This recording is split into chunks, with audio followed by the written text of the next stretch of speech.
ኪራ አባት የመረጠለት ሚስት መጣች ማለት ነው። ከጽናት ቤት ገባች። ጽናትም ደግሞ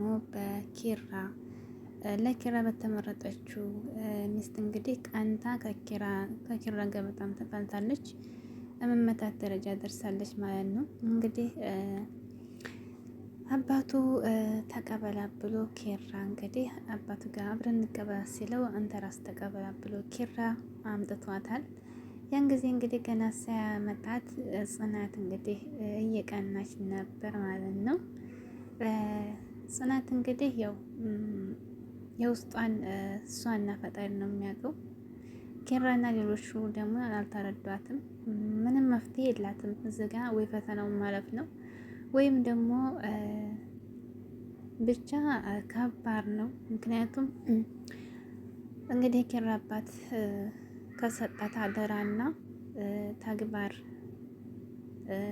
ውጭ ምንም ማድረጋችን። ነገር ግን እዚህ ጋር በሚስጥር ከኪራ ጋር ሆነ ይሄን ነገር ማሸነፍ እንዳለባት ነው የሚሻለው እንጂ ከኪራን ሳታሳውቅ እንደዛ ከሆነ ወደ ግጭት እያመሩ ነው ከኪራ ጋር ማለት ነው። ብቻ ከባድ ነው። ጽናት አሁን ያለችበት የገባችበት ፈተና በጣም ከባድ ነው። አሰላሙ አለይኩም ወራህመቱላሂ ወበረካቱ። ድና የተከበራችሁ ሰዎች እንዴት ናችሁ? ከኔ ጋር ሁሉ ሰላም አልሐምዱሊላህ ረቢል ዓለሚን። በያላችሁበት አላህ ሰላማችሁ ያብዛላችሁ እያልኩኝ እንግዲህ ተወዳጇ ጽናት ድራማ እንደቀጠለ ነው። ጽናት እንግዲህ ደስ ሲላት ደስ እያለን ተነ ቤቲ ጭቅጭቅ ወጣ። እንግዲህ ጽናትና ኪራ እንግዲህ በፍቅር እየኖሩ ነበር። አሁን ደግሞ ኪራ አባት መጥቶ እንግዲህ ህይወታቸውን እየበጠበጣቸው ነው። በጣም ያስጠላል፣ በእውነት ያስጠላል ማለት ነው። እንግዲህ የኪራ አባት ያሰበውን አናቅም። ለፈተና ለመፈተን ይሁን እንግዲህ ኪራ እንድታገባ የተባለችው ልጅ እንግዲህ ለመፈተን ተገዝታም እንደሆነ አይታወቅም። ወይም ደግሞ እውነተኛ ለኪራ አስበዋት ሌትሯት አይታወቅም። እንግዲህ ፈተና ያመጣባት ጽናት ብዙ ፈተና አልፋለች። ይህን እንደምታልፈው ተስፋ አለን። ምንድነው እንግዲህ ኪራ ተቀብሎ አምጥቷታል። ካመጣ በኋላ ግን ኪራ ጋር ለመግባባት እንኳ እያቃተው ነበር ማለት ነው። ትንሽ ወጣ ያለ ነው ጸባዋ።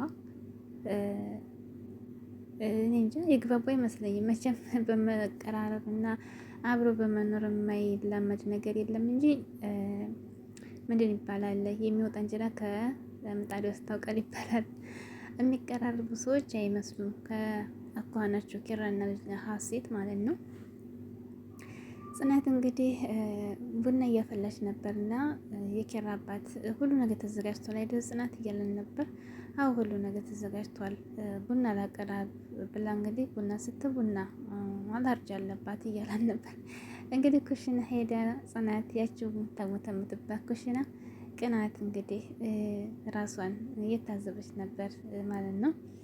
እንግዲህ ከሶሲ እየባሰች መቼም አትመጣብኝም እያለች ነበር። እና ምሮ ስትመጣ እንግዲህ ማንሽ ነው ጽናት ግምቻሽ የምታወሪ ስትላት እንግዲህ አንዴ የወጡና አንዴ እየዘበራረቀችባት ነበር ማለት ነው። ምንድን ነው የምታዋሪው ስትላት አይ ምግብ ደርሷል ምግብ እያለቻ ተታወጣች ማለት ነው።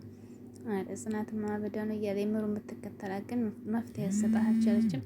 እንግዲህ መጣች ማለት ነው። እንግዲህ ውሃም የሚያመጣልኝ ስትል ኪራን ያመጣልሻለሁ ሲላት ኧረ ወንድ ልጅ እኮ ኩሽና አይገባም እያለችው ነበር። በመስተ መጨረሻ ማንጣልኝ ስትለው ሲሄድ እንግዲህ ጽናትን ሲያገኝ ሰውየው ውሃም ፈልጎ ነው እንግዲያው ሲላት እንዴ ወንድ እኮ አረከው እያለች ነበር።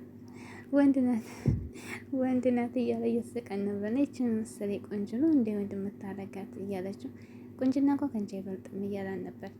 ከዚያ በኋላ እንግዲህ ማታ ተተኙ በኋላ እንግዲህ አንዳንድ ልምዶች እንደምታስተምረው እና ጠንካራ እንደሆነች እንዲሁም ደግሞ ከእሱ እንደምታጠናክረው እየነገረች ነበርና በመጨረሻም ተጣሉና ከልጅቱ ጋር ወጥቶ እንግዲህ ጽናት ጋር ሲገናኙ ጽናት ደግሞ እያዳመጠች ነበርና እንደምትቀና እየነገራት እየተቆጡ ነበር። ወጥታ እንግዲህ ያለውን ነገር አይታ ሀሴትም ተኛች፣ አትንጫጩ ተኙ ምናምን ብላ ተኛች ማለት ነው። ከዚያ በኋላ እንግዲህ እሱ ተኝቶ አርፍዶ ሀሴት እየቀሰቀሰችው ነበር። ከዚያ ብቻ አልተስማሙም። ያለው ነገር የሚግባቡ ነገር አይመስለኝም። ግን ጽናት እንግዲህ ቅናት ጀምራለች ማለት ነው። ምክንያቱም ቅናት ብቻ ሳይሆን የተነገራት ትዕዛዝ ነው። የአባቱን ትዕዛዝ ከባድ ስለሆነ ያው አንድ ሰው በሚወደው ደግሞ ይቀናል፣ ግድ ነው። ናሆምና ደግሞ ምሩም አልገባቸውም። እስከዛሬ ኪራ ነበር ጥፋተኛ የምንለው። አሁን ግን ኪራ ራሷን ሰጥቷታል። ወደ ፍቅሩ ተመልሶ ጽናትን ለመካስ እየሞከረ ነበር። አሁን ግን ይሄ ነገር ስላልገባው እሷ ደግሞ እሱን በመጥላት ስላለባት የታዘዘችውን ለመተግበር ነው። እዚህ ጋር ግን አሁን በዚህ መልኩ ሳይሆን ጽናት ለምን የሆነ ግልጹን ነግረው ፈተናውን አብረው ለምን ያልፉም ነው። ምክንያቱም ኪራ አሁን ምንድነው የተቀየረው ነገር? እንደውም ቤት የመጣች እንዴ ምን ሆነሽ ነው እንደዚህ የምትበደኝ እያለ ነበር። ጥፋት ካለኝ ንገሪ፣ ምንድነው የተመጣው ነገር እያለ ነበር። እሷ ግን የፊቱን ጠባሳ ሁሉ እያነሳች ልቡን እያቆሰለችው ነው። ለምን ከሷ እንዲረቃት ማለት ነው። ዞር ብላ ደግሞ እኔ ጥፋተኛ ነኝ ብላ ትላለች። እንደዛ ከሆነ ግን ለምን ግልጹን አልነግረውም? ግልጹን ነግራው አባቱንም የተባለውን ነገር እንትን ማለት ይሻላል እንጂ እንጃ። በዚህ መልኩ ጽናት ፍቅሯን ታጣለች ብዬ እጠረጥራለሁኝ። በስተመጨረሻም እንግዲህ ያለፈውን ታሪኳን እያነሳች ስታናድደው ታግሶ እንግዲህ መቷታል ጽናት ማለት ነው። ከዚያ እንግዲህ ናሆምና ምሩ ደግሞ ምሳ እንብላ እያሉ ጽናት ጋር እንድትጣላ እንደወጣና ጽናትን ሲጠይቃት ለምንድን ነው ግን እሱ እኮ እየተስተካከለ ነው ምን አድርገሽ ምናምን ሲላት ለራሱ ብዬ ነው ምናምን እያለች ነበር ጽናት ማለት ነው። እንዴት እስኪ ንገረኝ፣ እንደው ሴት ሲመጣ ይቀየራል ምናምን ነገር እያለችው ነበር። ሀሴትን እኮ እንደው እንደ እህቱ ነው የሚያየት ስትለው እኛም በፊት እንደ ሰራተኛ ነበር የምንታየው፣ ቀስ በቀስ እንቁላል በእግሩ ይሄዳል እያለች ነበር። አዎ ለሰው ልጅ መጀመሪያ ሲገናኘው እንደ ማንኛውም ሰው መቀራረብ አይኖርም፣ ግን በኑሮ ብዛት ሁሉ የሚቀያየረው እና የሚላመደው እና ለራሱ ብላ እንደሆነ እንደቀናች ለናሆም እየነገረችው ነበር። ናሆምና ምሩ ደግሞ በጣም በመካከላቸው ያለውን ነገር ለመፍታት ለማወቅ እየጣሩ ነበር። እንደውም ምሩ ናሆምን እየጠየቀችው ነበር። በመካከላቸው ያለውን ነገር እስካሁን አላወቅም እንዴ እያለችው ነበር። ያው ቅናት እንደሆነና ሀሴት እንደቀናች እየነገራት ነበር። አይ እንደዚህ ማስተት መሰራ ከሆነ ማናገር አለብኝ፣ ስተት ስትሰራና ፍቅሯን ስታታ ዝማት የለብኝም እያለችው ምሩ። ናሆሜ ደግሞ እስከዛሬ ብዙ ነገር አደረግን እነሱ እንዲገናኙ፣ አሁንስ ማስገደድ ነው የሚሆነው እያላት ነበር። እንግዲህ በእነሱ ታሪክ ደግሞ ወደ ራሳቸው ታሪክ እየገቡ እያለ እንግዲህ ሊሳሳሙ ሲሉ ሀሴት ደረሰችባቸው ናሆሜና ምሩ ማለት ነው። በጣም ነው የደነገጡት። እንግዲህ ሀሴት ይሄ ልጅ ግን ምስኪን ልጅ ነው አይደል እያለች ናሆሜን ደግሞ ልትቀለበን ነው እንዴ ምሩዬ እንግዲህ ናሆሜን ልትቀማት ነው መሰል ምስኪን ነው እያለ ቀረብ ስትል አዎ ምናምን የዋህ ነው እያለች ተንስታታት ሄደች ማለት ነው። ሀሴት ናሆሜን እንዳትቀማት ደግሞ ምሩ ማለት ነው። ብቻ እንግዲህ ኪራና ጽናት በጣም አደጋ ላይ ናቸው። ግን ግልጹን ነግራው ፈተናውን ብለው ቢያልፉ ይሻላል እንደኔ ማለት ነው። አሁን እኮ ሙሉ በሙሉ በማያውቀው ነገር እያስቆጣችሁና ከሷ እንዲርቅ እያደረገች ነው ጽናት ማለት ነው። ይሄ ነገር ደግሞ ዋጋ ያስከፍላታል።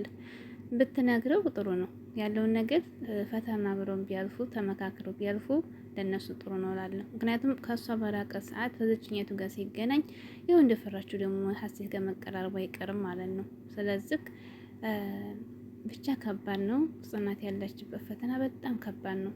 እውነትም የአባቱ ትዕዛዝ ነው፣ ግን ደግሞ ምንም ማድረግ በጣም አጣብቂ ውስጥ ነው ያለችው። ፈጣሪ እርዳት። እንግዲህ በቀጣይ እንጠብቃለን።